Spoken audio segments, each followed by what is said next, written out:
ఒక top secret media ముందు విడుదల చేయబోతున్నాను. ఎవరు తొందరపడొద్దు.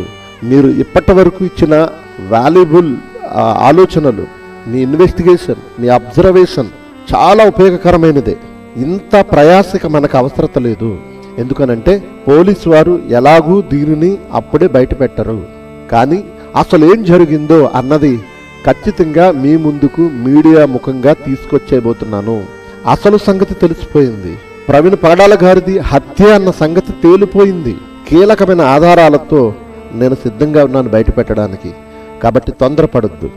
ఇప్పుడు నేను మన యూట్యూబ్ ఛానల్ ద్వారా ఆ సంగతి బయట పెడితే మరి పోలీసు వారు నన్ను కట్టడి చేయొచ్చు, లేదా హంతకులైన వారు జాగ్రత్త పడిపోవచ్చు. అందుకే మీడియా సమావేశంలోనే మీడియా ప్రెస్ మీట్ పెట్టి ఈ సంగతిని నేను విడుదల చేయడానికి సిద్ధపడుతున్నాను. మీకు చెబుతున్నాను, 100% ప్రవీణ్ పగడాల గారిని ఉద్దేశపూర్వకంగా విజయవాడకు నటించి, నమ్మించి, రప్పించి చంపేశారు. ముందుగా నటించారు, నమ్మించారు, మా దగ్గరికి మీరు రావాలి అనంటూ బ్రతిమలాడారు, రప్పించారు, స్కెచ్ వేసి చంపేశారు, నమ్మించి గొంతు కోసేశారు.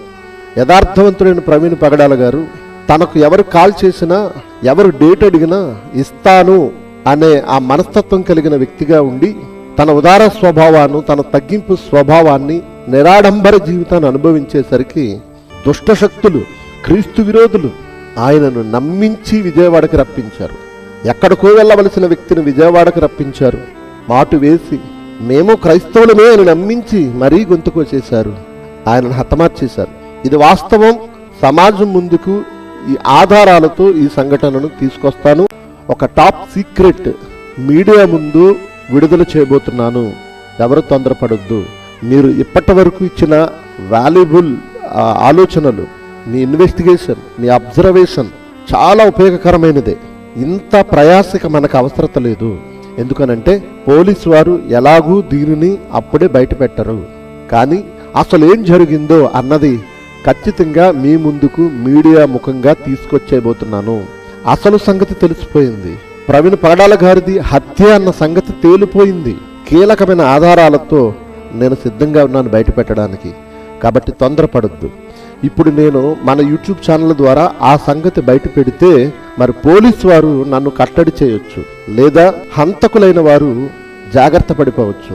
అందుకే మీడియా సమావేశంలోనే మీడియా ప్రెస్ మీట్ పెట్టి ఈ సంగతిని నేను విడుదల చేయడానికి సిద్ధపడుతున్నాను. మీకు చెబుతున్నాను, 100% ప్రవీణ్ పగడాల గారిని ఉద్దేశపూర్వకంగా విజయవాడకు నటించి, నమ్మించి, రప్పించి చంపేశారు. ముందుగా నటించారు, నమ్మించారు, మా దగ్గరికి మీరు రావాలి అనంటూ బ్రతిమలాడారు, రప్పించారు, స్కెచ్ వేసి చంపేశారు, నమ్మించి గొంతు కోసేశారు.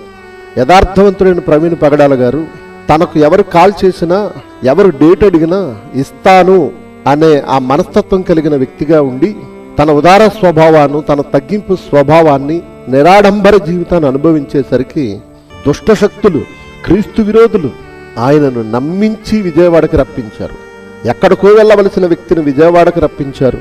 మాటు వేసి మేము క్రైస్తవులమే అని నమ్మించి మరీ గొంతుకొచ్చేశారు. ఆయనను హతమార్చేశారు. ఇది వాస్తవం. సమాజం ముందుకు ఈ ఆధారాలతో ఈ సంఘటనను తీసుకొస్తాను. ఒక టాప్ సీక్రెట్ మీడియా ముందు విడుదల చేయబోతున్నాను. ఎవరు తొందరపడొద్దు. మీరు ఇప్పటి వరకు ఇచ్చిన వాల్యుబుల్ ఆలోచనలు, మీ ఇన్వెస్టిగేషన్, మీ అబ్జర్వేషన్ చాలా ఉపయోగకరమైనదే. ఇంత ప్రయాసక మనకు అవసరత లేదు. ఎందుకనంటే పోలీసు వారు ఎలాగూ దీనిని అప్పుడే బయట పెట్టరు. కానీ అసలు ఏం జరిగిందో అన్నది ఖచ్చితంగా మీ ముందుకు మీడియా ముఖంగా తీసుకొచ్చేయబోతున్నాను. అసలు సంగతి తెలిసిపోయింది. ప్రవీణ్ పగడాల గారిది హత్య అన్న సంగతి తేలిపోయింది. కీలకమైన ఆధారాలతో నేను సిద్ధంగా ఉన్నాను బయట పెట్టడానికి. కాబట్టి తొందరపడొద్దు. ఇప్పుడు నేను మన యూట్యూబ్ ఛానల్ ద్వారా ఆ సంగతి బయట పెడితే మరి పోలీసు వారు నన్ను కట్టడి చేయొచ్చు, లేదా హంతకులైన వారు జాగ్రత్త పడిపోవచ్చు. అందుకే మీడియా సమావేశంలోనే మీడియా ప్రెస్ మీట్ పెట్టి ఈ సంగతిని నేను విడుదల చేయడానికి సిద్ధపడుతున్నాను. మీకు చెబుతున్నాను, 100% ప్రవీణ్ పగడాల గారిని ఉద్దేశపూర్వకంగా విజయవాడకు నటించి, నమ్మించి, రప్పించి చంపేశారు. ముందుగా నటించారు, నమ్మించారు, మా దగ్గరికి మీరు రావాలి అని అంటూ బ్రతిమలాడారు, రప్పించారు, స్కెచ్ వేసి చంపేశారు, నమ్మించి గొంతు కోసేశారు. యథార్థవంతుడైన ప్రవీణ్ పగడాల గారు తనకు ఎవరు కాల్ చేసినా, ఎవరు డేట్ అడిగినా ఇస్తాను అనే ఆ మనస్తత్వం కలిగిన వ్యక్తిగా ఉండి తన ఉదార స్వభావాన్ని, తన తగ్గింపు స్వభావాన్ని, నిరాడంబర జీవితాన్ని అనుభవించేసరికి దుష్టశక్తులు, క్రీస్తు విరోధులు ఆయనను నమ్మించి విజయవాడకి రప్పించారు. ఎక్కడికో వెళ్ళవలసిన వ్యక్తిని విజయవాడకు రప్పించారు. మాటు వేసి మేము క్రైస్తవులమే అని నమ్మించి మరీ గొంతుకొచ్చేశారు, ఆయనను హతమార్చేశారు. ఇది వాస్తవం. సమాజం ముందుకు ఈ ఆధారాలతో ఈ సంఘటనను తీసుకొస్తాను.